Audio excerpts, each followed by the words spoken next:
ल साथीहरू हामी यति बेला मामा भन्छ निरो टिप्न जाँदैछौँ। बाटो अलि यस्तो कच्चा छ।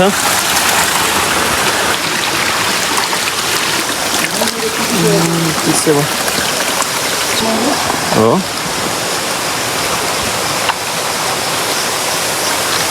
ए खोला चाहिँ आइपुग्यो है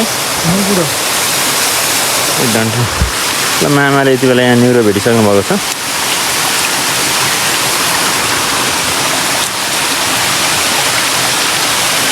निरो भन्ने चिज यही हो साथीहरू, डन्ठे निरो भनिन्छ यसलाई।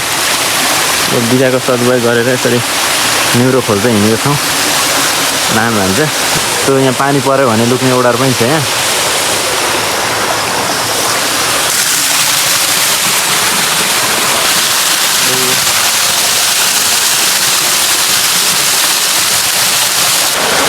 मामा यता यहाँ पोखरी यसलाई पौडी खेल्ने ठाउँ बनाउन खोज्दै हुन्छ। मामा र म दुईजना आएर यहाँनिर यस्तो राम्रो त ओडा आउने छ, चिपेर आउने टाइपको छ। अनि अलिक पोखरी बनाउनु पऱ्यो भनेर यसलाई मामा भनेर बनाउँदैछौँ। तल यस्तो छ, हामीले चलाएर होला माटो यता फोहोर भएको छ, पानी पनि आउँछ। यो चाहिँ ओडार हुने जस्तो छ माथितिर यस्तो छ। यो चाहिँ पौडी खेल्न एकदम मिल्ने खालको बनाउँदैछौँ। पोहोर चाहिँ यहाँनिर ठुलो थियो अरे मामाले भन्नुभएको, त्यसपछि चाहिँ मामा भनेर सफा गर्दैछौँ यहाँनिर। यो अब यहाँ बनाएर पौडी खेल्दा जानुपर्ने छ आज। अब टाइम कति लाग्छ अलिअलि सफा गर्दैछौँ। कम्तीमा नि हामी घुँडा आउने सम्मको चाहिँ बनाउँछौँ मामा भन्छ भएर। यो अब शनिबार खेल्नुहुन्छ यहाँ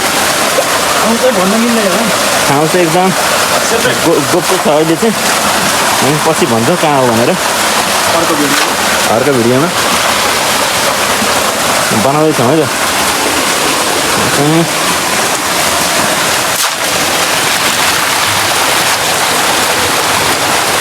मामा तल यहाँ पोखरी बनाउँदै हुनुहुन्छ। मामा भन्छ आएको छु यहाँनिर एकदम सेपरेट जग्गामा। यति बेला त्यो पोखरी मैले पनि अलिकति थोरै चाहिँ हेल्प गरेँ मामालाई। अनि यसरी मामा भन्छ भएर एउटा पोखरी खडा गर्दैछौँ। त्यो त पानी चाहिँ नेचुरल यसरी सुकिने टाइपको।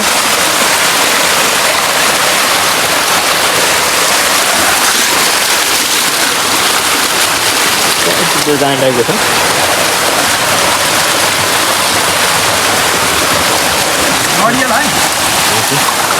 हेर्नुहोस् यहाँनिर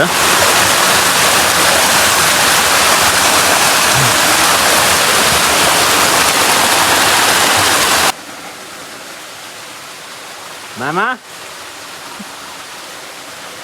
यहाँनिर यति बेला एकदम गहिरो ध्यानमा हुनुहुन्छ क्या हो। यति गहिरो त रहेनछ क्या, हलचल हुँदैछ मामाको। के गर्दै हुनुहुन्छ त यति बेला हेरौँ।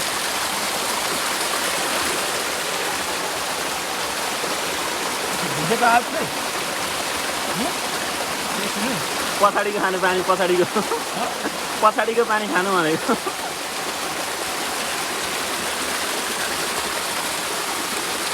यस्तो छ यहाँनिर।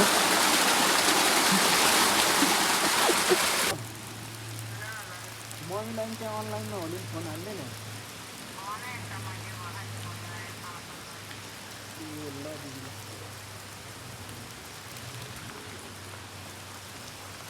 अनि होइन भन्छ हजुर।